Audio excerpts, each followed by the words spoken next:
धाकड़ खबर, बेखौफजुमा बेबाक अंदाज।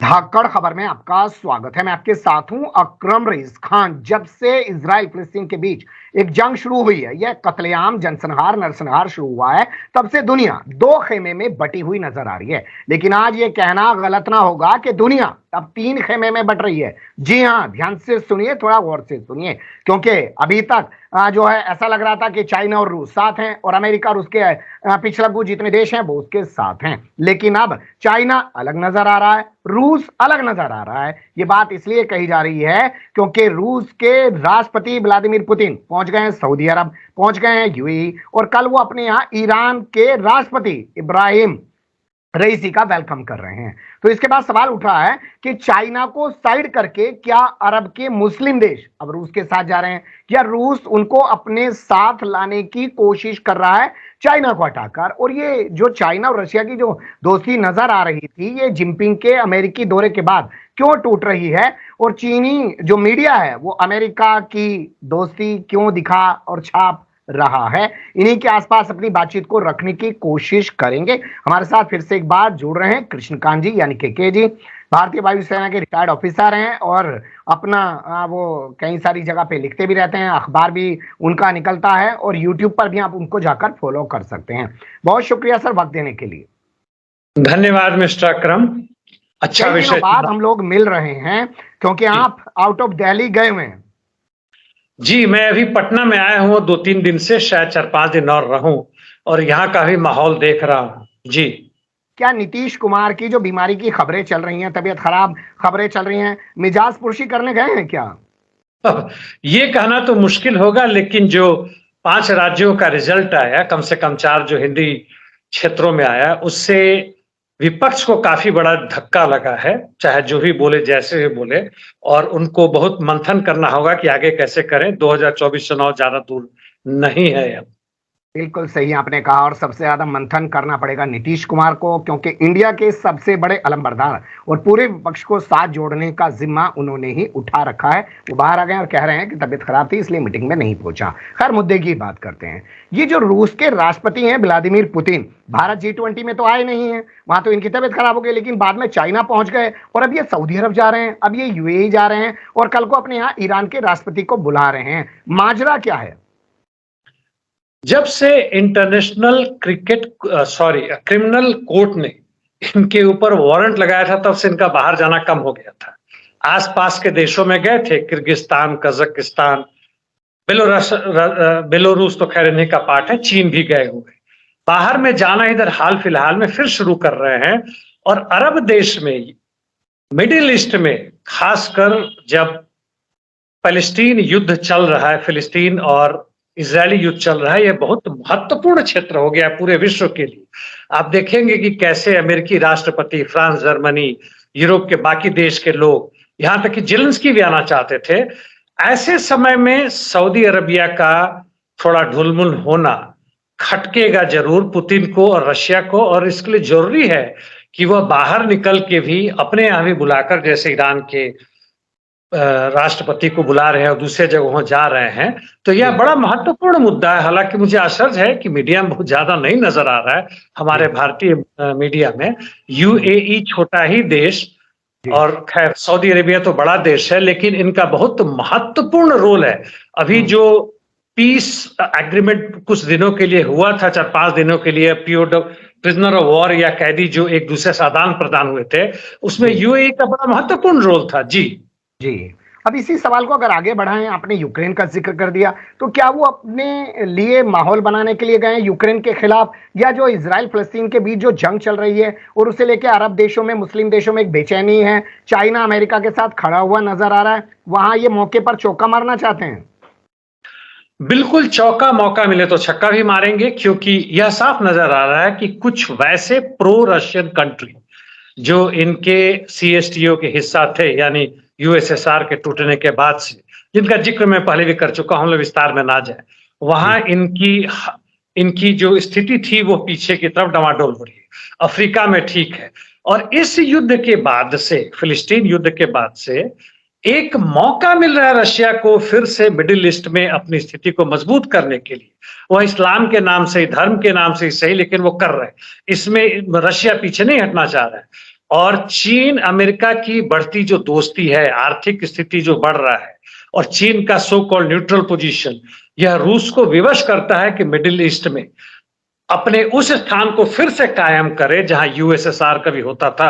और इसमें इन देशों का, ईरान तो खैर है इनके साथ, सीरिया भी है, और यूएई, सऊदी अरबिया, और यदि मौका मिले तो इराक भी, और अन्य देश के साथ भी पूरी कोशिश होगी इनकी, यूरोप के कुछ अन्य ईस्टर्न पार्ट को लेते हुए जाए, ताकि इनको अपने साथ एक अच्छे संबंध के में बांध सके। जी, क्या ये चाइना के लिए चुनौती है, क्योंकि अब चाइना के यहाँ से पैर उखड़ जाएंगे और रशिया के यहाँ पे पैर जम जाएंगे, या ये चाइना और अमेरिका दोनों के लिए खतरे की घंटी है? अमेरिका के लिए तो खैर है ये। अमेरिका और रूस के बीच में पूरी जोर से केवल नॉर्मल युद्ध ही नहीं चल रहा है यूक्रेन में, बल्कि पूरे विश्व में इनकी पूरी कोशिश है कि कैसे रूस अपनी स्थिति मजबूत करे, कैसे सिंगल पोलर से मल्टीपोलर में आए, और अपने मतलब दो पोलर ही नहीं, दो पोल ही नहीं, एक तरफ अमेरिका, दूसरी तरफ रूस चीन, बल्कि तीसरे पोल और भिन्न भिन्न रीजनल पावर्स की बात कर रहे हैं, जिसमें आपने अभी अरब कंट्रीज की बात की, दूसरी तरफ यूरोपियन यूनियन, हालांकि वो ढह चुका है फिर भी। तो उस हालात में रशिया के लिए बहुत महत्वपूर्ण चीज है अमेरिका का विरोध, और चीन की न्यूट्रलिटी होने के बावजूद भी केवल आर्थिक मुद्दे को छोड़ दे तो अमेरिका के साथ जहां कुछ हद तक खड़ा नजर आ रहा है, या चीन की अपनी वैश्विक दृष्टिकोण है, उसका अपना राष्ट्र का मुद्दा है कि विश्व की पावर बने, वैसे हालत में रूस का बहुत जरूरी है कि वह डिप्लोमेटिक स्तर पे, मिलिट्री स्तर पे, इकोनॉमिक स्तर पे, व्यापार की स्थिति पे, हर जगह से अपनी स्थिति को अन्य देशों के साथ गाढ़ा करे। जी, सऊदी अरब और यूएई के दौरे के फौरन बाद ईरान के राष्ट्रपति का मॉस्को पहुंच जाना और पुतिन उनको वेलकम करेंगे, ये संयोग है, या इसके पीछे हम लोग ये समझ सकते हैं कि ईरान के सलाह पर ही इन दोनों देशों की जो है दौरे किए गए हैं, या इन दोनों देशों के दौरे होने के बाद ईरान जाके अपनी पोजीशन जो उसके साथ हमेशा से एक बेहतर तौर पे बनी हुई है रूस वाली, उसको और सही करना चाहता है? यह केवल सही की बात नहीं, ईरान तो देखें शुरू से ही रशिया के साथ है, इसमें संदेह नहीं है। इसके साथ जैसे नॉर्थ कोरिया है, बेलारूस है, मुझे उम्मीद था कि ये 3, 4 या 5 कंट्री मिलके एक नेटो के तर्ज पे अपना भी एक यूनियन नहीं कहे, एक अपना रिलेशन पैदा करेंगे, एक मिलिट्री पैक्ट होगा। हालांकि वैसा दिखा नहीं, नॉर्थ कोरिया के प्रेसिडेंट आए और चले गए। कुछ अंदरूनी मसला जरूर है, जहां से कि फिलिस्तीन, यूक्रेन और रशिया का जो संबंध है इन 2-3 देशों के साथ, उसके पीछे ये छुप के कुछ काम कर रहे हैं। वह जियोपॉलिटिकल स्ट्रेटेजी की तरफ बढ़ रहे हैं, जहां वह अमेरिका का विरोध कर सके, और छुपे तौर से यूरोप के भी कुछ 1-2 देश आएंगे, जैसे हंगरी, सर्बिया, अभी स्लोवाकिया, जो एक नया वहां चुनाव हुआ, प्रो रशियन गवर्नमेंट आ गई है। यह कुछ बड़ा चीज होने वाला है जो हमें अभी स्पष्ट नहीं है, लेकिन हम अंदाजा लगा सकते हैं। जी, ये घटनाक्रम जिस दौर में हो रहा है, उस दौर में सीरिया ही नहीं, बगदाद में भी अमेरिकी ठिकानों पर हमले हुए हैं, और अभी तक अमेरिका सीरिया में टारगेट कर रहा था, ईरान समर्थित जो लोग हैं उनको मार रहा था। अब उसने बगदाद के किरकुक में भी 5 को मारने का दावा कर डाला है। यानी अमेरिका जिस तरीके से एक्टिव हुआ इस पूरे इलाके में, और उसके बाद से पुतिन जिस तरीके से जो है भागदौड़ करते हुए दिखाई दे रहे हैं, उससे तो कहीं सवाल उठ रहे हैं ना। बिल्कुल, आपके जस्ट पिछले वाले प्रश्न का और इस सवाल के साथ जवाब है, एक यमन को भी जोड़ ले इसमें, छोटा ही सा सही, लेकिन चूंकि वो समुद्री तट पे है और उसकी काफी मिसाइल यहां तक पहुंच रही हैं, उस हालात में ईरान के प्रेसिडेंट का रशिया, वह कुछ बड़ी चुनौती का सामना करने के लिए नहीं, बल्कि खुद ब खुद कुछ इनिशिएटिव लेके युद्ध को किस रूप में मोड़ा जाए, कहां मोड़ा जाए, इसकी वह मोर्चा बनाने की तैयारी कर रहे हैं। साधारण नहीं है, और उसकी भी तैयारी कर रहे हैं कि यदि अमेरिका बहाना बनाकर किसी न किसी तरह से यमन या ईरान पे आक्रमण करता है, तो क्या रूस उनका सामरिक रूप से या सीधे के सीधे युद्ध में आ सकता है। इसकी चाहत जरूर होगी आपस में। इस तरह की कुछ चीजें उभर के आ रही हैं, जो आने वाले समय में बहुत जल्दी ही उसका खुलासा होना चाहिए। जी बिल्कुल सही आपने कहा कि आने वाले समय में इसका बहुत जल्द खुलासा होगा, लेकिन जिस तरीके से सऊदी अरब के दौरे को, यूएई के दौरे को, और इब्राहिम रईसी तो अब कल जाएंगे, उसके बाद क्या सामने आएगा मीडिया में कुछ कहा नहीं जा सकता, लेकिन गोपनीय क्यों रखा गया है ये भी बहुत सारे सवालों को जन्म दे रहा है। क्या ये लोग अंदर खाने कुछ कर रहे हैं क्या?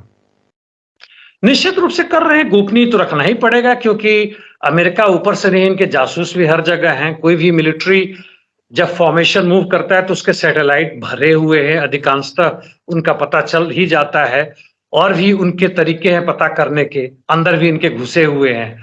तो वैसी हालत में ये जो कर रहे हैं, ये ऐसा नहीं कि टेलीफोन से नहीं कर रहे, लेकिन उस पर भी करने को ये तैयार नहीं है। यानी व्यक्तिगत रूप से पुतिन जा रहे हैं ऐसे देशों में, व्यक्तिगत रूप से वहां के राष्ट्रपति आ रहे हैं और सीधे की सीधे बात कर रहे हैं। यह आने वाले समय में जबरदस्त उठापटक या एक बवंडर होने वाला है, जो एक हम कल्पना ही कर सकते हैं। लेकिन हम लोग कॉन्स्पिरेसी थ्योरी में ना जाए, हम इंतजार करें, लेकिन इसकी संभावना है जो आप कह रहे हैं। जी बिल्कुल सही आपने कहा कि हम कॉन्स्पिरेसी थ्योरी में ना जाएं, षड्यंत्र के पीछे ना जाएं, ना उसको समझने की कोशिश करें, इंतजार करना बेहतर होगा। लेकिन घट बहुत तेजी से बहुत कुछ रहा है, तो अपनी जिम्मेदारी समझते हैं कि आपके सामने रख तो दें, जो आगे आएगा तब उससे आपको अवगत करा देंगे। आपने वक्त दिया, बहुत शुक्रिया। फिर आपसे जुड़ने की कोशिश करेंगे। धन्यवाद। Thank you mister, bye.